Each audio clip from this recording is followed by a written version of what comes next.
Hey guys, make sure to stay until the end. We want to share one advice with you, because if you make that mistake you may end up spending thousands of dollars on parts and diagnostics that you may actually not even need.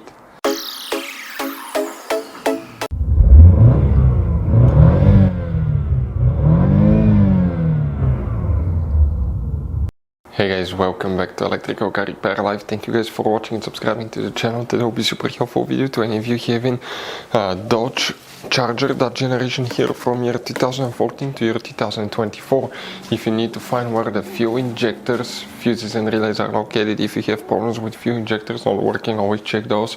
Also, if you need to buy parts to use at a good price, that way do not waste money and time. We'll share the information in the video for your convenience. So let's start on it now. So before we start guys, let us tell you a little bit about us. Every single car we get here at the garage, we try to make at least 200 to 300 free repair videos.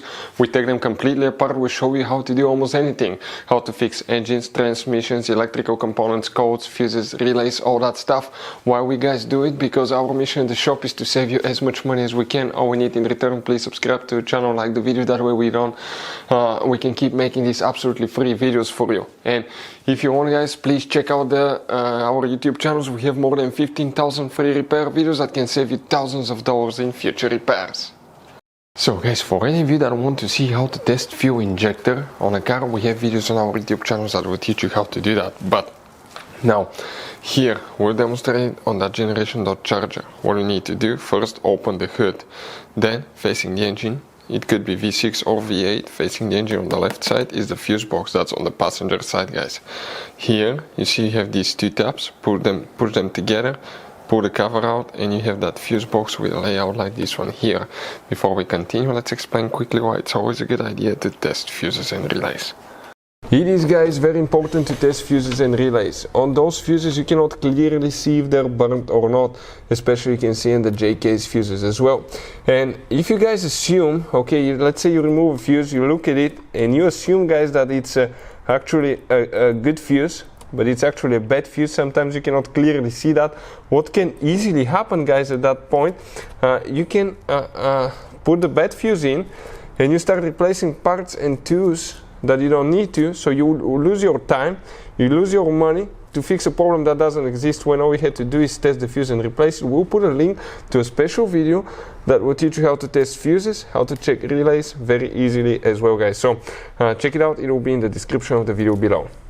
So for the fuel injectors now, let's zoom in a little bit guys. What do we need to check? Multiple fuses and relays, there is very limited information about that. So we need to check all engine management fuses and relays. One of them most likely is for fuel injectors.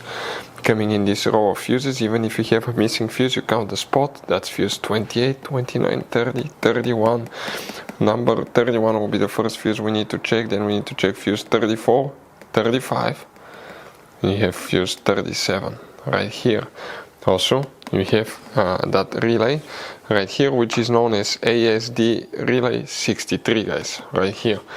After that we need to open the trunk, and in the trunk you need to lift the carpet liner up. Underneath you have the spare tire, that's a car battery, and behind the car battery you have a fuse box. That's a closer look at it.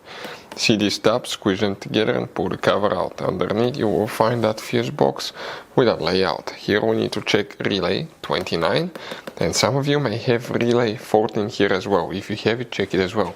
In addition, you may check your fuel pump fuses and relays as well, because in some cases that could be the one working for fuel injectors as well.